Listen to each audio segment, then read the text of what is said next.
مخاطبین از رسانه پشت پرده ماجرای فیلم استاندار سابق یادتونه تیم میگه که منم داشتنی رو های گلزار جابجا کرد. درود به مخاطبین عزیز، بنده امین فردین خوشحالم که به همراه تیمم بار دیگه با یک برنامه پشت پرده دیگه با شما هستیم. امیدوارم که هر کجا این کره خاکی که هستید و صدا و تصویر من رو میبینید و میشنوید حال دلتون خوب باشه، جیبتون پرپول باشه و از همه مهمتر سالم و سرحال باشید و کانال یوتیوبی برنامه پشت پرده رو هم سابسکرایب کرده باشید که اگر هم سابسکرایب نکردید دکمه قرمز رنگ، حالا توی آپدیت جدید شده سفید و روش نوشته سابسکرایب، روی سابسکرایب بزنید. اگر هم گوشیتون فارسی هستش روی مشترک شدن بزنید، کنارش یه زنگوله است اون رو هم بزنید که به لحظه ویدیوها اگر منتشر شد تو کانال پشت پرده بتونید ببینید که چه ها نکردید تو طول این یکی دو هفته گذشته با توجه به افشاگری ما در خصوص ماجرای ازدواج سوری گلزار و حامله شدن آیسان و اتفاقات پشت پردهش. چقدر درصد به اشتراک گذاشتن ویدیوها رفته بالا و به شدت دوستان دوستان دارن کانال پشت پرده رو سابسکرایب میکنم، برای دوستان خودشون میفرستن. همینجا ازتون تشکر میکنم، دم همتون گرم، خیلی مخلصیم و واقعا ترس رو انداختید به جون سلبریتی ها و سلبریتی ها که هر جا که میرن دیگه مراقبن که دست از پا خطا نکنن و بدونن که یک رسانه پشت پرده هست که این افراد رو افشا میکنه اگر سوء استفاده بخوام بکنن از معروفیت و موقعیتشون. و ای کاش بقیه سازمان ها و ادارات و جای مختلف هم یه امین فردین داشتن که میتونست رسواشون بکنه و به مردم چهره حقیقیشون رو نشون بده، چرا که فساد در تمام سازمان ها و ادارات و ارگان ها بیداد میکنه. برگردیم به موضوعی که در تیتر این ویدیو عنوان شده، ماجرای ازدواج سوری و طلاق گلزار از آیسان، یا برعکسش میتونیم بگیم طلاق آیسان از گلزار، ولی تو این مورد خاص میشه گفت گلزار از آیسان، که واقعا یک ازدواج کاملا سوری برای تحت توجه قرار گرفتن و دیده شدن اتفاق افتاد برای گلزار که کم کم داشت افت میکرد و کلا تو 3-4 سال گذشته هم ما فیلم و سریال آنچنانی از گلزار ندیدیم که بخواد بازی بکنه. اما حالا زمزمه‌های این که گلزار برگرده به صدا و سیما و این نمایشایی که تو این چند وقت گذشته اتفاق افتاد هم شنیده میشه. تعداد بیننده های تلویزیون جالبه بدونید که تنها در کل کشور 3%. این همه بودجه‌های میلیاردی دارن تو صدا و سیما خرج میکنن، اما کلا اون صدا و سیما به اون عریض و طویلیش 3% بیننده داره، بخشای خبریش 0.5% بیننده دارن و اون فکر کنم 3% هم به خاطر دیدن فوتبال و چیزهای مختلفه که میخوان حالا ببینن و جا نمونن و جای دیگه پخش نمیکنه دارن اونجا میبینن. البته پلتفرم‌های اینترنتی هم دارن پخش میکنن، وگرنه همه روی آوردن به ماهواره و فضای مجازی و کسی تلویزیون داخل ایران رو نگاه نمیکنه. اما از اون طرف ازدواج گلزار که یک نقشه از پیش نوشته شده و تعیین شده بوده، گفتن که حالا یه ازدواجی هم هست و گلزار هم با این تیر 10 تا نشون میزنه و هزینه ازدواج هم که قربونش برم نداشت چون اسپانسرها زحمت ازدواجی کشیده بودن. اما این حامله شدن آیسان دیگه قضیه رو قوز بالا قوز کرد و گفتش که حالا حامله هم شده، بذاریم این ازدواج اتفاق بیفته و بعدش هم حالا آیسان رو تحت فشار قرار داده که بچه‌شو بندازه. برای همینم بود که هیچ تصویری از آیسان منتشر نشد و الان هم منتشر نمیشه تو جای مختلف، به خاطر اینکه بگی که آره من این ازدواج رو کردم بعدش سنش به من نمیخورد و حالا ما تصمیم گرفتیم که از همدیگه جدا بشیم. تو اون سیستم و تو اون حکومت و اون سیستمی که توی ایران هسته، شما مطمئن باشید که یه سری از این افراد مثل گلزار و افراد دیگه هیچ کاری رو بدون پلن و برنامه انجام نمیدن. یعنی هیچ کاری بدون نقشه قبلی نیست. الان هم این حاشیه‌ها رو راه انداختن که گلزار برگرده به صدا و سیما، کاملا دیده شده، همه توجه هست. یه 2-3 تا مسابقه تلویزیونی هم میخوان بدن اجرا بکنه و به نوعی میخوان بیننده ها رو به تلویزیون برگردونن. البته این پلن برای 6 تا 1 سال آینده استش، با توجه به اینکه داریم نزدیک میشیم به انتخابات مجلس و ریاست جمهوری و تنها اهرمی که میتونه توی ذهن مردم کار بکنه و میتونه یه شستشوی قشنگ تر تمیز بده صدا و سیما. حالا که بیننده نداره میگن ای دل غافل، ما بیننده هم نداریم، کجا بریم ذهن مردم رو شستشو بدیم بیان رأی بدن یا بیان توی مناسبت‌های مختلف سیاسی؟ بهترینش این هستش که یه نفر رو پروموت و بولد بکنیم، از خودمون هم باشه.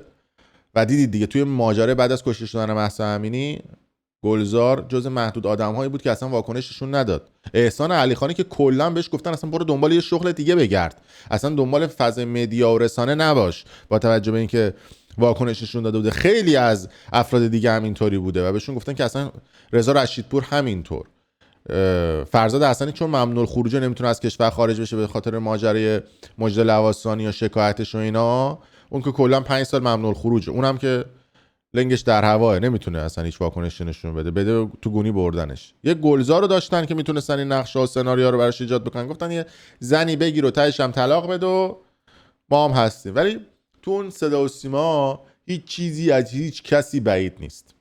مرکزی که پر از فساد از همون بالا تا همون پایینش. پیش از این چهره علی عسگری رئیس ای بابا این تصویر ما رفت، بذارید من اینو بیارم ببینید که داستان از چه قرار هستش. این چهره علی عسگری رئیس سابق صدا و سیما، جالبه بدونید که چه کلاهبرداری هایی که نکردن این افراد.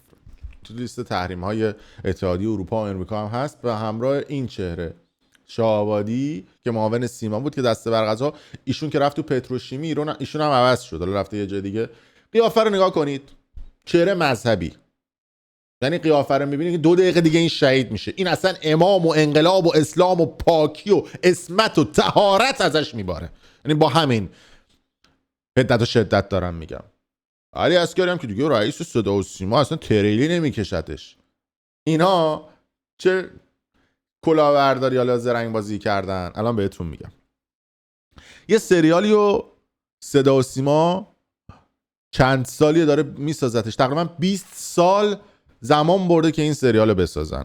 سریالی که اسمش سریال سلمان فارسیه و میخوان اون پیامبر اسلام و اینها رو به تصویر بکشن. کارگردان داوود میرباقری بوده، تهیه کننده حسین طاهری. میخوام به شما بگم که تو اون صدا و سیما هیچ چیزی بی حساب و کتاب نیست و هیچ سلبریتی و سلبریتی که معروف میشه هیچ کاری رو بدون حساب و کتاب انجام نمیده. خلاصه اومدن یه سریالی رو توی شبکه یک تصویب کردن به عنوان سریال درجه 1 که اصطلاح تلویزیونش میگن الف ویژه، بین 60 تا 65 قسمت، هولوش 20-25 هزار تا بازیگر هم داشته، 1500 تا بازیگری که تقریبا مستمر بودن. بودجه هم که نگم براتون سر به فلک میکشه. تو جای مختلف ایران و ترکیه هم قرار بوده که تصویر برداری صورت بگیره. بین 60 تا 65 قسمت پیش بینی کرده بودن که ساخت این سریال طول بکشه و لوکیشن های مختلفی رو براشون انتخاب کرده بودن. با توجه به کرونا و اتفاقات مختلفی که افتاد، روند تصویربرداری این سریال متوقف شد. حتی قسمتایی که تو ترکیه قرار بوده بسازن متوقف شده بود. اومدن یه لوکیشنی رو به اسم شهرک غزالی انتخاب کردن، کلی دکور زدن، هزینه کردن، ببر و بیار و لباس طراحی بکن و اینجا رو بساز اینجا رو ببر. نزدیک چند 10 میلیارد تومان صدا و سیما پرمدعا توسط همین آقای علی عسگری و آقای شاه‌آبادی تصویب شد که اونجا برن سریال بسازن. به ناگاه گفتن که نه، فایده نداره و بیایم بریم توی یه منطقه دیگه تصویر برداری بکنیم. به ناگاه لوکیشن از شهرک غزالی به آبسرد دماوند تغییر مکان داد. تو شهرک غزالی یه سری تصویرها رو گرفتن، گفتن بریم آبسرد دماوند هم یه لوکیشن بسازیم. یعنی آدم باید اسکول باشه بره آبسرد دماوند تصویر برداری بکنه. آبسرد دماوندی که تو تمام سال سرده و کلا ماکسیموم 2-3 ماه بیشتر اونجا امکان تصویربرداری تلویزیونی و سینمایی نیست، چون انقدر هوا سرده کلا همه یخ میزنن اونجا. اصلا امکاناتی همچین دستی برداری رو نداره. گفتن نه بریم تو آبسرد دماوند، کلی هزینه و بساز و بعد آبسرد دماوندی که مثلا توی یه لوکیشنش اصلا نه آبه نه برقه نه گازه، هیچی نیست. اومدن 25 هکتار زمین رو اونجا آباد کردن، دیوار کشیدن، آب کشیدن، برق کشیدن، همه چیز گذاشتن، دکور زدن که بتونن فیلم برداری بکنن. اون لوکیشن آبسرد دماوند مال کی بوده؟ مال آقای علی عسکری و آقای شاه‌آبادی بوده که اونجا 25 هکتار با همدیگه زمین داشتن، خرم اونجا نمیرفته. اینا هم گفتن که چه کاریه، میام یه پروژه سینمایی رو میچپونیم توی همون منطقه خودمون، آب و برق و گازش هم میکشیم به بودجه دولت و ملت و تلویزیون، زمینمون آباد میشه، تازه پول کرایه زمین هم میگیریم میذاریم تو جیب مبارک، تصویربرداری هم میشه، یه سریال الف ویژه صدا و سیما هم هست، باید اون منطقه آباد بشه برای کار کاملا مذهبیه. و به خاطر همون اومدن اون منطقه رو انتخاب کردن و آباد کردن. همین آقای علی عسکری و آقای شاه‌آبادی که معاون سیما بودن. میخوام به شما بگم که این افراد توی صدا و سیما هیچ کاری رو بی حکمت انجام نمیدن. الان ماجرای گلزار هم همینطوریه. یعنی شما میگید که امکان نداره، پشمان فر بابا، اینا اومدن یه شهرک ساختن آباد بکنن دیگه، یه ازدواج معروف کردن که دیگه براشون کاری نداره. بعد جالب بدونید که صدا و سیما هیچ واکنشی نسبت به ایشون نشون نداد. یه مرکز که افتتاح میشد، یه اتفاقی که معمولا میافتاد، صدا و سیما واکنش نشون میداد، میگه فلان سلبریتی رفته اونجا، فلان سلبریتی بادیگارد آورده، اگه توجه کرده باشید فلانجا رقصیدن و زدن. بعد یه همچین ازدواجی که این همه وایرال شده، شما فکر کنید که صدا و سیما بهش واکنش چرا نشون نمیده؟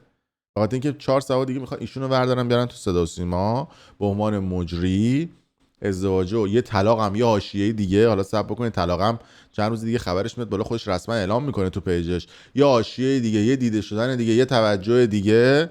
بیننده ها و مخاطب ها و دخترایی که روش کراش داشتن رفتن با ازدواج، گفتن که این از دستمون رفت، دوباره برمیگردن میگن حتما ممکنه بیاد ما رو بگیره. و بعدش هم خدا بده برکت یه بیننده برای تلویزیونی که هیچ کاری رو بدون حکمت و سیاست و پلن انجام نمیده. اینم پشت پردهش. این ویدیو رو داشته باشید به وقتش، مثل تمام ویدیوهای قبلی که ما راجبشون صحبت کردیم، بعد چند وقت همه بهش رسیدن، به اینم خواهید رسید. خیلی مخلصیم که تا این لحظه با ما بودید. دمتون گرم.